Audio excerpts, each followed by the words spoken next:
TSUTF ఆధ్వర్యంలో రాష్ట్ర వ్యాప్తంగా ఉన్న కేజీవీపీ కావచ్చు, ఎస్ఎస్ కావచ్చు, యూఆర్ఎస్ ఉపాధ్యాయులకు సంబంధించిన సమస్యలను పరిష్కరించాలంటూ కూడా ధర్నా చౌక్ వద్ద పెద్ద ఎత్తున నిరసనను కావచ్చు ధర్నా నిర్వహించడం జరుగుతుంది. ప్రస్తుతం మనం చూసుకోవచ్చు అనుకున్న దానికంటే ఒక 400 మంది అనుకుంటా మాత్రం 1000 కంటే ఎక్కువ మంది ఉన్నారు. అలాగే వివిధ పోలీస్ స్టేషన్ల వద్ద కూడా చాలా మంది ఉపాధ్యాయులు కూడా అక్కడ అడ్డుకున్నట్టుగా తెలుస్తుంది.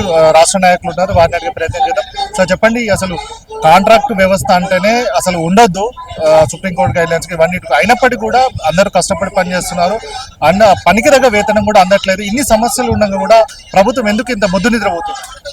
ఈ రాష్ట్ర ప్రభుత్వానికి విద్యారంగం పట్ల చిత్తశుద్ధి లేదు కాబట్టి విద్యారంగంలో పనిచేస్తున్న ఉద్యోగులు ఉపాధ్యాయుల సమస్యల పట్ల కూడా చిత్తశుద్ధి లేదనేది ఈ వేదిక ద్వారా నిరూపణ అవుతా ఉంది. ఒకవైపు ప్రభుత్వం ఎన్నికల్లో గెలవడానికి కోసం టీ తాగినంత లోపల నేను సమగ్ర శిక్ష ఉద్యోగుల సమస్యలు పరిష్కరిస్తానని చెప్పి ప్రభుత్వం హామీ ఇచ్చేందుకు ముఖ్యమంత్రి గారు ఆ రోజు ప్రతిపక్ష నాయకుడిగా, పిసిసి అధ్యక్షుడిగా, అట్లాగే మేనిఫెస్టోలో కూడా ఉద్యోగుల సమస్యలు పరిష్కరిస్తామని చెప్పారు. కానీ వాళ్ళ దుర్మార్గం ఏంటంటే కాంట్రాక్ట్ ఉద్యోగుల పరిస్థితి, కనీస వేతనాల చట్టం సుప్రీంకోర్టు తీర్పును అమలు చేయకుండా ఇవాళ మినిమం బేసిక్ పే ఇవ్వాలని చెప్పే కోరికను వాళ్ళను అదొక పెండింగ్ సమస్యగా మార్చి ఏళ్ల తరబడి ఇదే అంశం చుట్టూగా పోరాటం చేసేటట్టుగా చేస్తూ ఉంది. అంటే ప్రభుత్వం ఎత్తుగడ ఏంటంటే ఒక సమస్య పరిష్కారం చేస్తే ఇంకా కొత్త సమస్యలు అడుగుతారని ఉన్న సమస్యను నానుస్తూ కాలం వెళ్ళదీసే పరిస్థితిలో కనబడతా ఉంది. అందుకే గతంలో 29 రోజులు సమ్మె చేశారు. మీరు మా ప్రభుత్వం మీద సమ్మె చేస్తారని చెప్పి ప్రభుత్వం కక్షగట్టి అధికారుల ద్వారా బెదిరింపులకు గురి చేసి వాళ్ళని మరింత ఒత్తిడికి గురి చేస్తూ ఉన్నారు. అంటే ఈ రకంగా ప్రజాప్రభుత్వం అని చెప్పి ప్రజాప్రభుత్వంలో ప్రజాస్వామ్యం ఉంది, ధర్నా చౌక్ను పునరుద్ధరించి అన్నారు. మరి వాళ్ళు సమ్మె చేసుకున్నారనే కోలంలో వాళ్ళని కక్షగట్టి వాళ్ళ సమస్యల్ని చిన్న సమస్యలు కూడా పరిష్కరించకుండా దాటవేయడంలో ఈ ప్రభుత్వం ప్రజాప్రభుత్వం అని ఎలా చెప్పుకుంటుంది? అందుకనే మేము ఈ వేదిక ద్వారా ఒకటే చెప్పదలుచుకున్నాం. ఇలా ఉద్యోగుల ఆందోళన మీకు కనబడుతుంది. పోలీస్ డిపార్ట్మెంట్ 400 మంది అంటే ఇక్కడ 2000 మంది పైచీలకు వచ్చారు. అంతేకాదు ఇవాళ రాకుండా ఉక్కడ కోసం రూరల్లో అక్కడ గ్రామాల్లో సిటీ అవుట్స్కట్ లో పోలీస్ స్టేషన్ల దగ్గర ఆపేసి ఉపాధ్యాయులు ధర్నా కూడా రాకుండా చేస్తా ఉన్నారు. అందుకని ఈ వేదిక ద్వారా మేము ప్రభుత్వానికి ఒక విజ్ఞప్తి చేస్తా ఉన్నాం. మీ మీడియా ద్వారా కూడా చెప్పదలుచుకుంది ఒకటి, పోరాటాలను అణిచిపెట్టాలనుకుంటే అవి మరింత తీవ్ర రూపం దాలుస్తాయి. పోరాటం యొక్క సమస్యను స్వభావాన్ని అర్థం చేసుకొని కొన్నైనా పరిష్కరిస్తే పోరాటానికి న్యాయం జరుగుతుంది, ప్రభుత్వం పట్ల ప్రజలకు విశ్వాసం పెరుగుతుంది. ఆ విశ్వాసం పెంచుకునే చర్యలు ప్రభుత్వం చేయాలని చెప్పి మీ ద్వారా విజ్ఞప్తి చేస్తాం. అలాగే రెగ్యులర్ ఉపాధ్యాయులతో సమానంగా అందరూ పనిచేస్తున్నారు, వారికి ఏ విధమైన ఫెసిలిటీస్ ఉన్నాయో వీళ్ళకు కూడా ఉండాలి. కాంట్రాక్ట్ ఎంప్లాయీస్ సంబంధించి ఎంతైతే జీతం ఉంటుందో అది ఓకే, దాన్ని వదిలిపెడదాం. కానీ వాళ్ళకున్న ఫెసిలిటీస్ మాత్రం కంపల్సరీ వీళ్ళకు ఉండాలి. ఎందుకంటే రేపు ఏజ్ అయిపోయిన తర్వాత మళ్ళీ ఏం పని చేయలేని పరిస్థితి ఉంటుంది. దీనికి ఎట్లాంటి సొల్యూషన్ ఉంటుంది? ఇప్పుడు కాంట్రాక్ట్ ఉద్యోగులు అంటే వారేదో పనికి వెట్టి చాకిరి చేసేవాళ్ళు కాదు.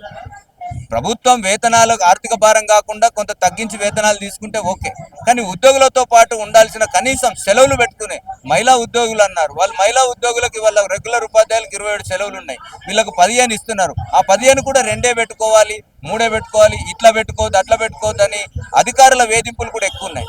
ప్రభుత్వ విధానాలు కొంత అయితే అధికారులు కాంట్రాక్ట్ ఉద్యోగులను చిన్న చూపు చూసే ధోరణి కూడా చాలా తీవ్రంగా ఉంది. ఈ రెండింటిని నిరసిస్తా ఉన్నాం.